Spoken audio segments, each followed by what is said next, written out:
All right, welcome to Buffalo and Buffalo.fm. We try to cover all the local concerts that are happening locally. What do you think of our weather here? Oh, the weather's great. I heard it sucks in the winter though. It always sucks. On Sunday it was, I think, 90 degrees, and today it's actually popped down to what it is today, and we go back to winter mode. I was curious because I seen that you guys got picked up at Talladega with 4 laps to go. Yep. Did you get to see Dale Jr. in the winner circle at least? Nope. We were detained. Detained. That sucks. I was detained in Richmond before, and love NASCAR. Wanted to say, what's it feel like to go from, like, here's a venue with like 973, I think it is a sellout, and you're about to do Rock on the Range tomorrow, right? Yeah. And you're going to be playing for tens of thousands. What's the difference, or how's it feel going from something small to something huge? That's kind of been my thing for years, like this has been, I've been in these kind of rooms, man, for a while, so this is just what I'm rocking, and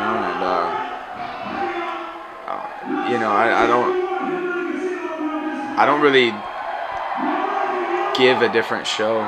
Oh, okay. So it stays the same, big stage or small stage. Yeah. Some people are like, well, it's a small stage, so I'm not sure how we're gonna do it now, and others, are used to it.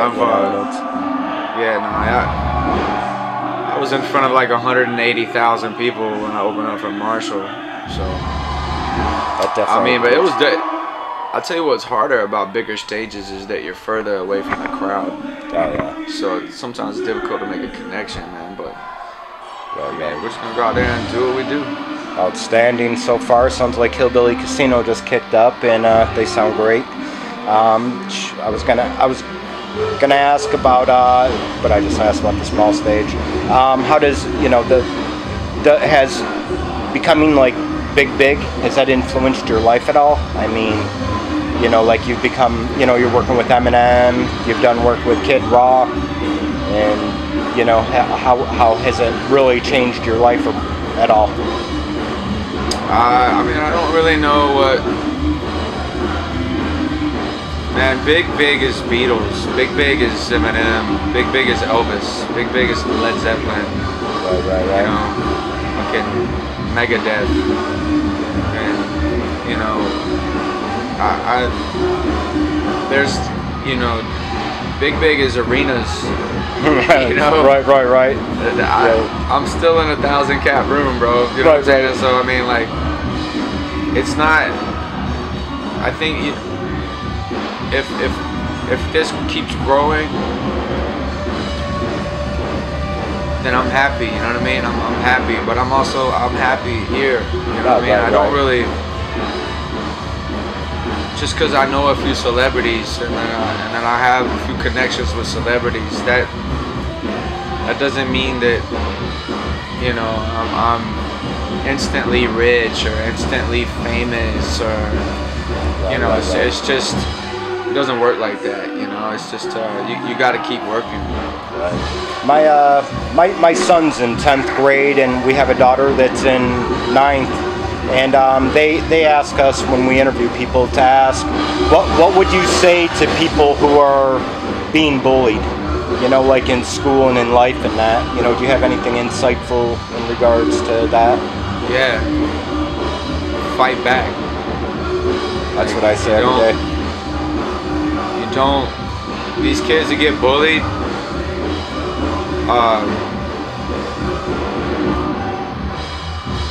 you can always fight back. Find a way. Find a way. Don't be a coward, because if you get beat up once or pushed around once and you do nothing, it's kind of like playing with a deer in a cage. It just becomes easy for that aggressive person. I used to get picked on in school, but I fought back. You might not win all the fights, but You win some, you lose some. Respect. Yeah. You want to get respect, you know. You don't become an easy target either. You know. My little boy got his skateboard stolen, and some bully took his skateboard and threw it in the pond. A brand new skateboard. He called me crying. I was like, listen, son. Go let him know. Right. That you'll never let that happen again. Right. And he did. And he never had any more trouble out of that boy, you know? So it's like, you know, I'm from Alabama, and maybe because of the culture I'm from, but it's just an eye for an eye, man. You come after someone, you know. It's just not cool, man. You gotta stick up for yourself, man. Right. I'll tell you what, and that's just on a physical level. On another level, bullies, social media bullies, on the other hand, which you can't touch and can't see. For myself, is what I do. I don't scroll down. I'm in the no scroll down gang.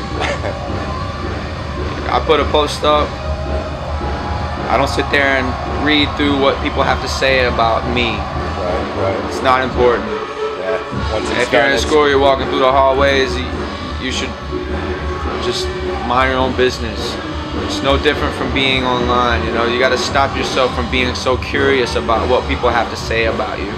Right. It doesn't matter, you know, because at this point, anybody could be a celebrity. Right. Especially on social media. I mean, it's so easy to do something stupid and, you know, 10 million views or whatever, and they're hot for the minute, you know? And you gotta be careful. I mean, these kids with these cameras, you know, they just are careless. You know, they got that photo might spread across the world, you know? You just gotta be careful, or be careful, or at least be prepared and willing to deal with it, you know. Oh, yeah. I'm so glad that they didn't have cell phones and all that shit when I was young, you know, or at least nobody in my circle did, because no thank you, you know. I can get in enough trouble now on my own. Back then it would have been a lot different. Yeah, I couldn't imagine right now going to school dealing with social media nonsense. It must be real difficult, but don't scroll down. Yeah, I always go old Don't school, care. and I believe in the whole an eye for an eye, and, you know, knock the shit out of them, and I hope I can say shit on my thing, but knock the shit out of them. Yeah, knock the shit out of them, and, you know, don't take it and stand up, and of course don't be stupid about it, but I like to don't scroll down, because I myself, I put something on, and I'm always like, you know, we spend half of our night scrolling through to see how many likes or shit like that, you know, and... Yeah, you gotta, you know, it's okay to... And believe me, I was a victim of it myself. You know, I quit social media completely for almost a year and a half. You know, Congratulations. I deleted all the apps off my phone. But when I decided to come back to social media, I came back with a very clear purpose to be on there, and with rules of my own. Right. Just to protect myself from fighting with some... Right. Who knows? Maybe it's just a 12-year-old kid, you know, like talking grown man shit. Like, I'm gonna fuck with them for a little bit and watch this, you know. You know, like I'm about to fly to somewhere in the middle of Arkansas to beat somebody up. Opens the door and it's like some 9-year-old girl was just, you know, like I don't know, like just messing with you. That's great. Yeah. Earlier you had mentioned some big names, you know, and playing arenas and that. Who would you say your musical inspiration was, or is? I mean, there's lots, man. Like that's like I don't know, man. That's too difficult to narrow down into one inspiration. You know, I grew up in the music world. You know, like I mean literally in the industry. You know. Right. So I mean, it was part of my life. You know. First person to put me on a microphone on a stage was my Uncle Buddy. I was 5. You know, that was my first taste of being in front of a crowd. that's cool. I'm That's saying if heaven ain't a lot like Dixie. that's very cool. So it's kind of, I guess, similar to somebody saying, well, what's your favorite band to see? You know, we go to shows almost every night, and it would be hard to, like, every time Pink Floyd comes on and I'm like, that's my song, you know, and then, you know, sure as shit, the next one comes on. It's like, no, I was just kidding before.